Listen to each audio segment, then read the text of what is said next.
Hello, everybody, and welcome to Grimwit with Dimwits. I'm T. And I'm Blondie. And this month, being April, is all about the double A. Okay, what the heck is a double A? Sounds like a battery. Double A? I was thinking bra size, but okay. Is that even a bra size? A double A? I think at that point, aren't they inverted? You can golf on them. Okay, we digress. That went real weird real quick. We've been on here for what, 30 seconds? Sorry. The visual was in my head. Yeah, and we all don't want to be there, so let's move on. No, you don't. It's dark. So double A is asinine, absurd, and airheaded April. Woohoo! My kind of month. We will be focusing on the not so bright people and situations out there in the world. I actually had a harsher word, but I was trying to be nice. Your whole new being nice thing. I don't know if I can get used to that. The only reason that I'm doing it is this is being recorded, so it's going to be out there in the world. Right. You got to play your part. That's right. Well, speaking of airheaded, I have a story I can tell you, and it's going to be totally in line with your month. Okay. Spill tea. Okay, so in typical tea fashion, I was getting ready to, come on board for us to do this recording. So I'm sitting in front of my computer. I have my keyboard just separate from the computer in front of me. I put my iPhone on the little dock where it can charge, but it's standing up. Uh-huh. And I'm texting you and telling you that I'm ready to record.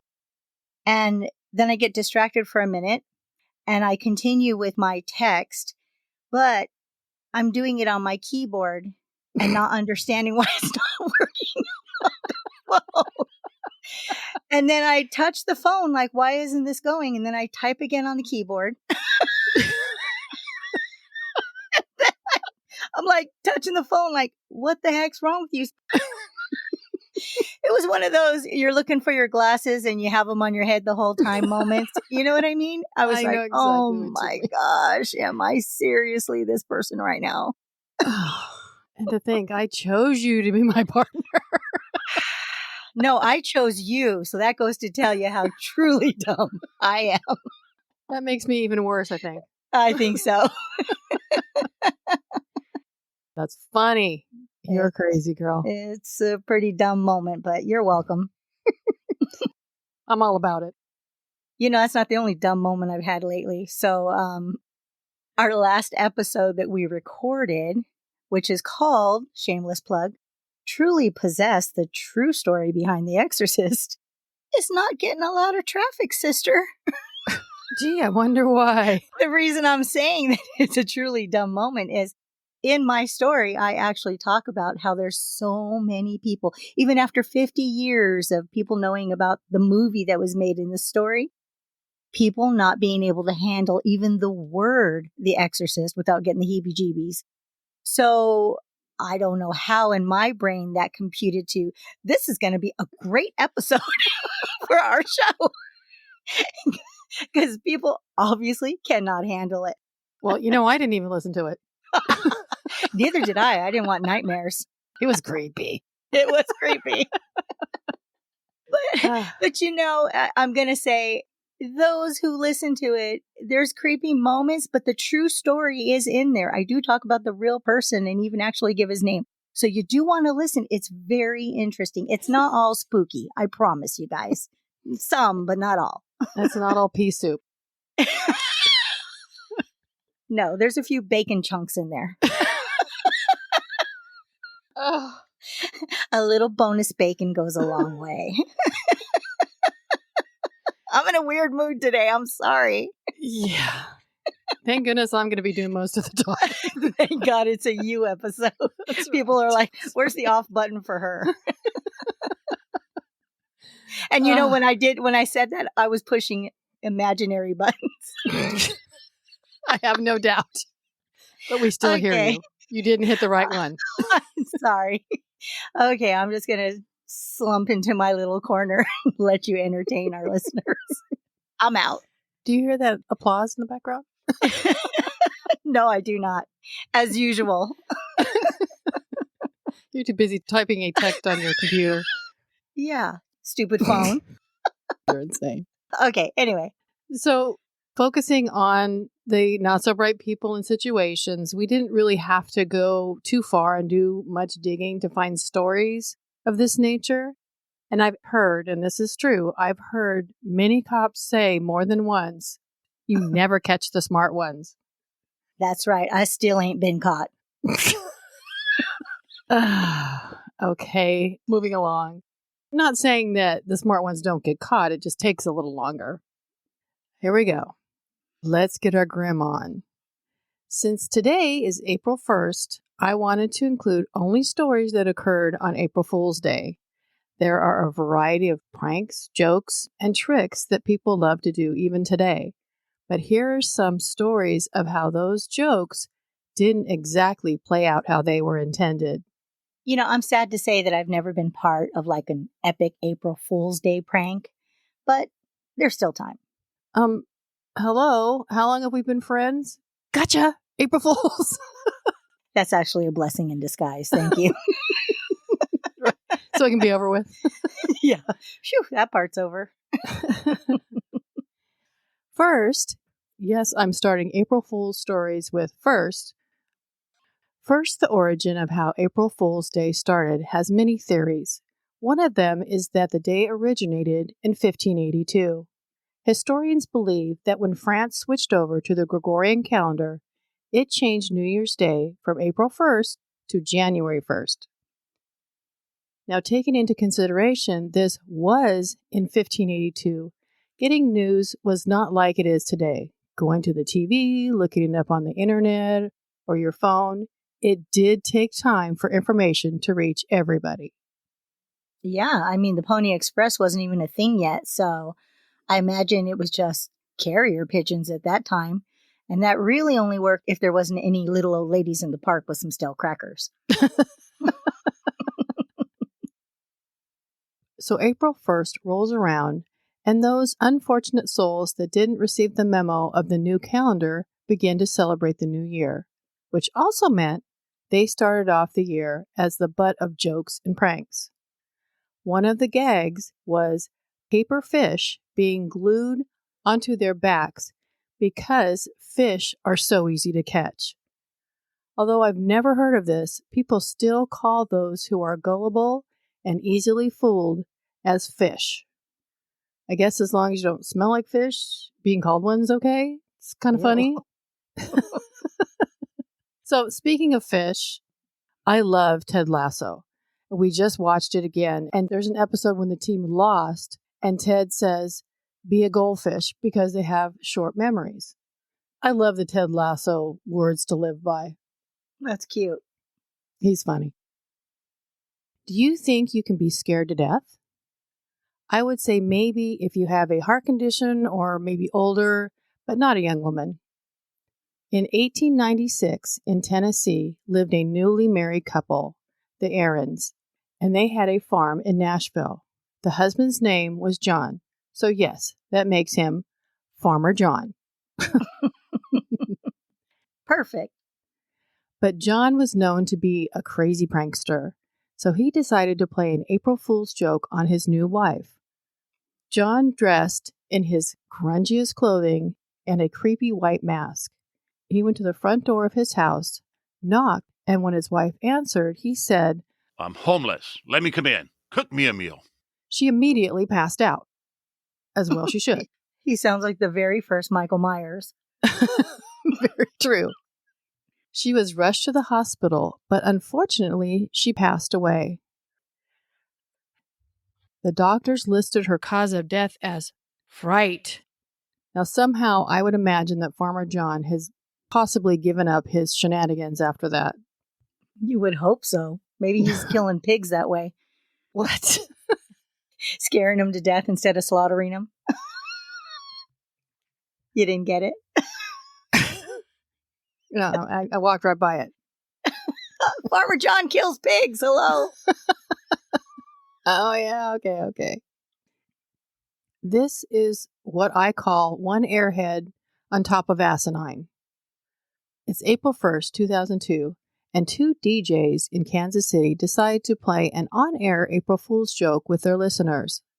The DJs announced that the local water supply was tested and contained an extremely high level of dihydrogen monoxide. The side effects were urination, skin pruning, and sweating. Panic ensued, causing the citizens of Kansas City to overwhelm the police and water departments with frantic phone calls. The DJs thought everyone would realize it was a joke, since dihydrogen monoxide is the chemical name for water. Pretty clever. The crazy thing about that is those are the side effects. If you think about it, I mean, you got to go to the bathroom, and you sweat out water and swim in the pool. You're pruny. I love being pruny. It was fun when I was a kid, not so fun anymore. I was going to say, nuh-uh. The lengths we take not to be pruny. Exactly. The stunt was not well received and criticized, including one government official calling it an act of terrorism. That was the asinine part, but the airhead part is that 11 years later, two DJs in Florida did the exact same prank on air. These two got thrown off the air and came close to being charged with a felony. Well, you know what they say. Third time's a charm. Let's go for it. You can do that one on your own. We go down together. Yay, me! You know the old saying, there's a little truth in every joke? I wonder if this was a joke or it was truly meant to happen. You and I can relate to part of this story since we were roommates before we got locked down. And by locked down, I mean married, which happened to be 5 months apart. Just a little FYI into our lives. I had to beat you. And you did. It was a race to the altar. And you know what? We started off our relationship as roommates. We'll probably end our lives as roommates. Okay. You know, I've always been looking forward to retirement. You just killed that for me. No, thank you. You totally know we're going to outlive our husbands. Oh, I'm totally outliving mine. Completely. I keep telling them I'm going to have an extra 20, 30 years without them. I'm sure you can deduce that this happened between roommates. Both men went to fondue. Fudan. Both. Shut up. I like fondue. I'm thinking of cheese.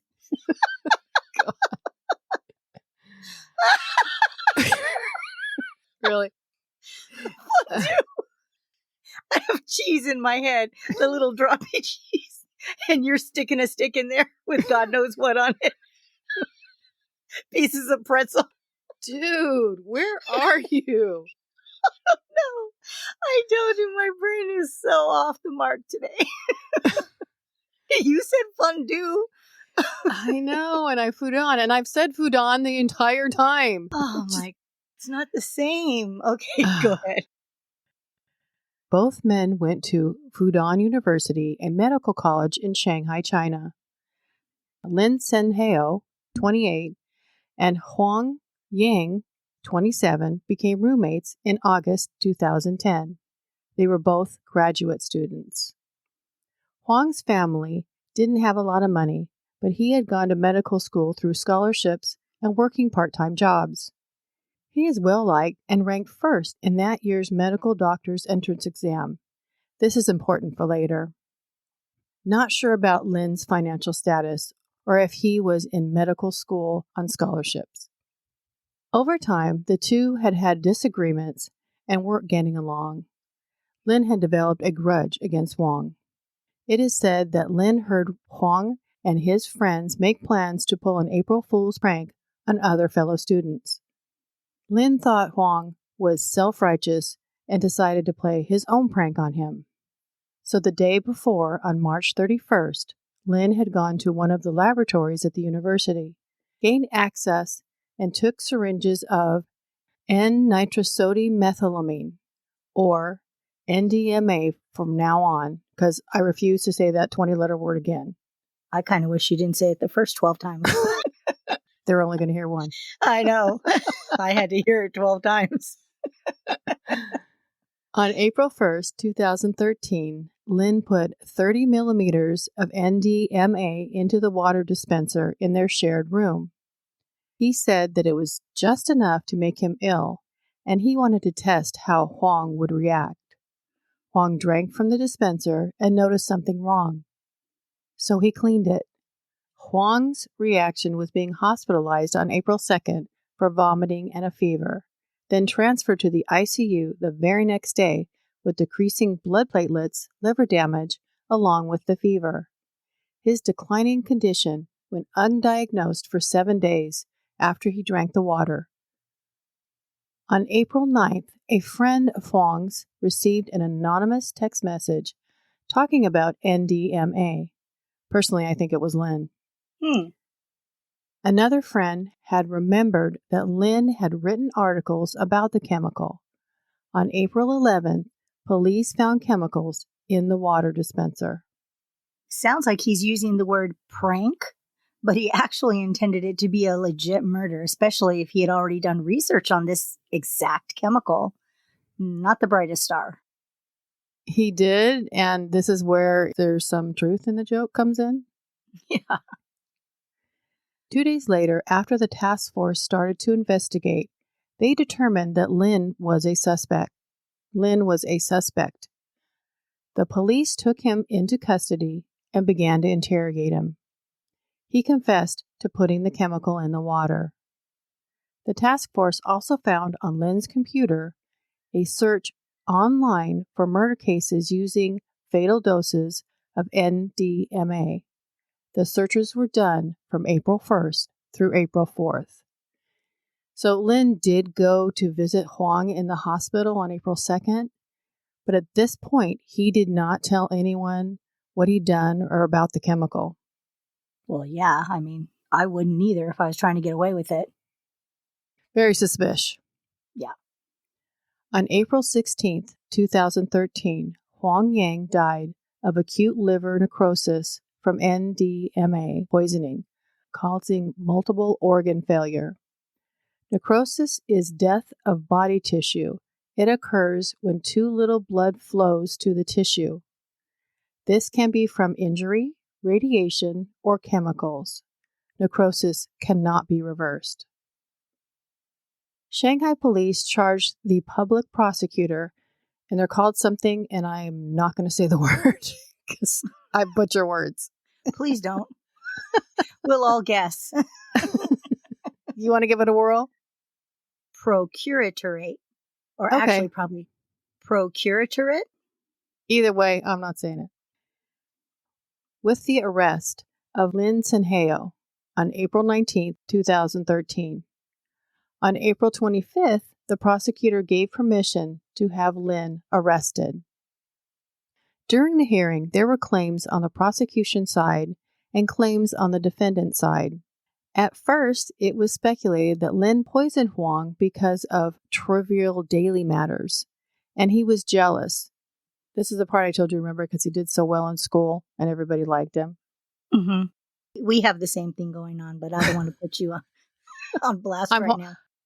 I'm Huang. I call Huang. And there you go. Perfectly airheaded for this episode. Right. Lin and his attorneys said that had nothing to do with it, that the matters weren't serious enough for him to want to kill Huang. This was just an April Fool's prank. Lin also said that in his studies, he had injected 70 rats with the chemical, with 58 of them surviving. He believed Huang was going to have some discomfort, but would be okay. If he wanted to kill him, he would have used a different chemical because NDMA had a strong odor. Wow, 12 rats actually died and he still thought this was going to be prank level fun? I guess. Oh my God, what an idiot. And what is that percentage? 58 out of 70? What percentage is that? You're the mathematician, remember?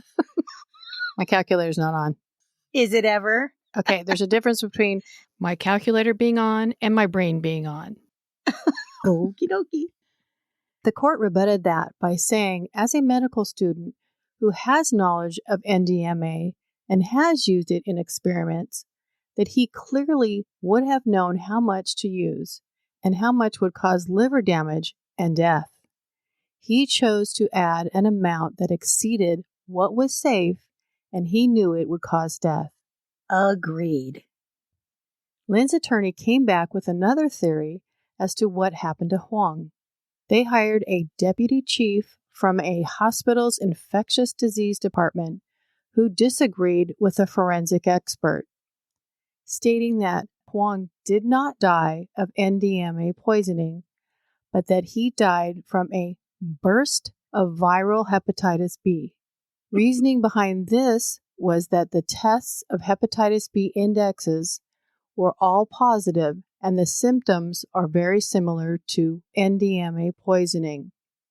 They both have liver failure, and if it wasn't hepatitis B, then the indexes would turn up as negative. You know, criminal defense attorneys, sometimes I just have no words. And they're pulling people from a hospital to say basically what they want them to say, because that just came out of nowhere. Yeah, they're just finding something else that will kill your liver and blame that. Exactly. Again, the court was basically saying, nice try. But Huang did drink the contaminated water since NDMA showed up in his cup, in his blood, and in his urine. The chemical that was found by investigators that Lin had taken was confirmed by the manufacturer to be 99.9% pure. Geez, he wasn't playing around. And finally, Huang suffered liver failure and multiple organ failure only after drinking from the water dispenser, and 2 forensic doctors said death was related to NDMA poisoning based on it being found in his body. On November 27, 2013, the hearing ended with prosecutors saying Lin intentionally murdered Huang and asked the court for a heavy punishment. Lin still argued that it was an April Fool's prank, that killing him wasn't intentional, but that he would have no objection to indirect intentional homicide, which I'm assuming is the same as manslaughter. He did confess, taking responsibility, of course 10 days later, so he should be given a lighter punishment. This guy has some big old bolas. I think they're kind of just shooting for what they can. Yeah. On February 28, 2014, Lin Senheyo was sentenced to the death penalty for intentional homicide. He appealed, but his sentence was upheld. Lin was executed on December 11, 2015. So what do you think? An April Fool's joke gone awry or intentional? Completely intentional. And he was the only fool to think he could really get away with this. I think we'd call that the double A situation. Totally. Just because it was April Fool's Day, doesn't make it an April Fool's prank. Very true. And I did find it interesting that the judicial system in China is a lot different than it is here. I think the whole thing took a little over 2 years. They don't mess around. Respect to China. If he was here, he'd still be on death row. Oh, yeah, we'd still be paying to feed him, clothe him, house him, everything. Exactly. On to the next story. I'm ready. I like to think that everyone has a funny bone and can take a joke, but I know that isn't always the case. I'm pretty sure that Tom Rogers, the local joker, was hoping the same thing. It's April 1st, 1886, in Kaufman, Texas. Tom sent Dr. Mosley, the town doctor, out on an emergency call that was 3 miles away. And 3 miles now doesn't sound like it's very far. I do 3 miles when I do one of my walks, but then I would imagine it took a minute to get there. Yeah, and it was springtime, so it was probably getting a little humid and a little warm. Yeah, I didn't even think of that. Look at you coming straight out of the box. Hey, April, mosquitoes. But this call was a joke. There was no emergency. Tom hung out and waited for the doctor to return, thinking he'd be annoyed but they'd have a good laugh. Boy, was he wrong. Dr. Mosley came back into town, infuriated, because he wasted his time on a non-existent call and hunted Tom down. Apparently, his anger made him forget the Hippocratic oath he took to heal and not harm, and went after Tom with a knife. The doctor attacked Tom, slashing him over and over again in the head, face, and neck until the joke was on him and he was dead. Do you think the doctor came to his senses and started treating him? No, I'm going to guess he did not. And obviously, these two were not good enough friends for Tom to play this kind of prank. Because if he really knew the good doc, he would have known that the doctor had no problem giving him a deadly dose of his own medicine. He thought they were good friends. So much for that. I guess I should be watching my back then and not play jokes on you. That's right. Don't be trying to be funny. I ain't playing. Call me China. So let's try a political one. I know sometimes we feel that politics is a joke, but what happens if a politician tries to be a jokester? It's 1971 in Boston, Massachusetts. Texas State Representative Tom Moore decided to pull off an April Fool's prank. On April 1st, Moore told the Palestine Herald newspaper that he was introducing a resolution appreciating a citizen for his pioneering work in population control. In the resolution, it said, quote, "This compassionate gentleman's dedication and devotion to his work has enabled the weak and the lonely throughout the nation to achieve and maintain a new degree of concern for their future. He has been officially recognized by the state of Massachusetts for his noted activities and unconventional techniques involving population control and applied psychology." End quote. Sounds lovely, and everyone agreed the resolution was passed. I say again, this was supposed to be an April Fool's prank, since it was honoring Albert DeSalvo, the Boston Strangler.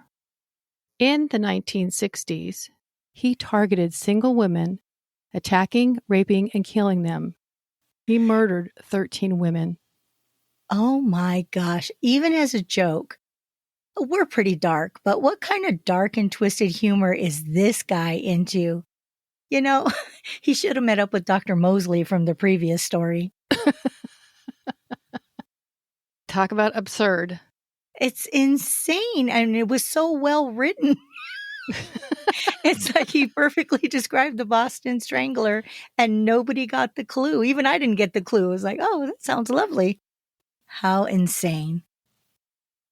Fortunately, Moore was able to stop the resolution before it was permanently commemorated, saying, quote, "It was an April Fool's joke, but it made the press in a different light," end quote.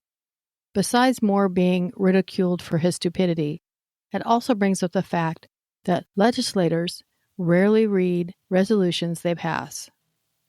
Can you imagine that that's what you're remembered for after all the time and work you spent becoming a state representative? I'm sure he did get the vote from Albert DeSalvo, though. Yeah, he has one fan out there who really appreciated his work. And what nerve to talk about Massachusetts when he's a representative from Texas. I'd be like, stay in your lane, buddy. Seriously, of all the things he could have joked about, it had to be that. Yeah, I mean, wow. Like I said, pretty deep, dark, and depraved. So this next one wasn't a joke, prank, or trick. It was hurt, anger, jealousy, and years of abuse. I wanted to take a second to remember Marvin Gaye, who was shot by his father on April 1st, 1984. I know we just talked about it. It was a sad story, but it did end with Marvin ultimately feeling blessed. Let's wrap up this April Fool's Day with some fun pranks. Find a GIF or GIF, depending on who you are. That's right. Of the infamous typing dots, the gray ones, from text messages. Then text it to anyone you want to irritate, because you know full well they'll be sitting there curious, wondering what you could be typing and why it is taking so long. When I see people typing back, I don't usually watch it though. I get out of there. It's because sometimes people start typing and then nothing comes through, and it's like, I don't got time for this. You were definitely in the minority. I don't sit there and watch it. Yes, you were in the minority. So the next one is a sick and a little bit of a twisted joke. Take coffee grounds and put them inside your toilet tank, then flush a few times. This will make the water brown, then you walk away. Can you hear your family or roommates yelling, "What the hell?" Of course, then you might need to take a coffee break after that one. Yes, hello. My name is Miss Corny Cakes at your service. I'm glad you said it. The funny thing is, this is exactly what happens when you put coffee into your body as well. The water ends up brown and murky. Just saying. You think I'm sick and twisted? Hey, I'm just putting it out there. Or the next is you can take a screenshot of your family, coworker, or friend's computer, or even the home screen on their phones, and leave the picture up on the screen. Then watch as they try and open the device and nothing happens. And the funny part about that is I can see you over there. What is wrong with this computer? What is wrong with my phone? You actually did that today. You even confessed to that. Well, it's never me. It's always these fandangled technical devices. Okay, it's never me, for the record. Okay, Grandma Joan. Lastly, one of my little personal favorites. You know those little July 4th paper poppers that you throw on the ground? Mm-hmm. So you take those and you put them either under the toilet seat on the little seat feet or the bathroom scale. Then when your loved one sits on the toilet or stands on the scale,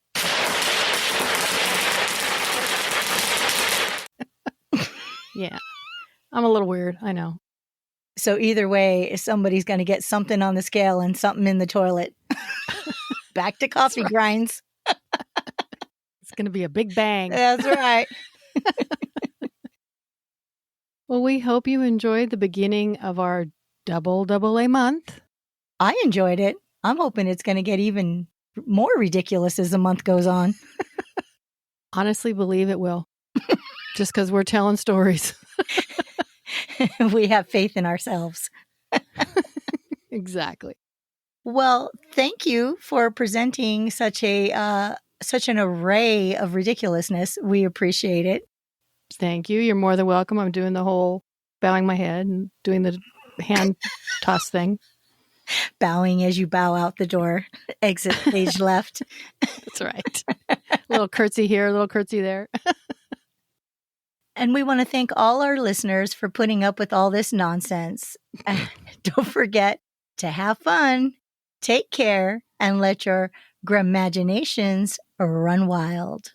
Bye-bye. Bye.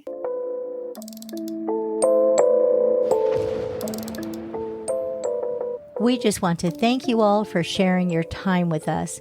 And if you'd like to send in your creepy little grim bits, we would love to hear your personal stories, interests, and suggestions. Please email them to grimwitwithdimwits@gmail.com. Don't forget to follow us on Instagram at grimwitwithdimwits, Twitter at grimwitwithdimwits, and Facebook, Grimwit with Dimwits. Join us every Monday for new episodes, and feel free to share us with your grim-loving friends. We would really appreciate if you would take a minute to rate and review. 5-star ratings go a long way and would really help us out. Until then, we would love it if you'd come back next week to delve with us into the strange and unusual things we just can't wrap our skulls around.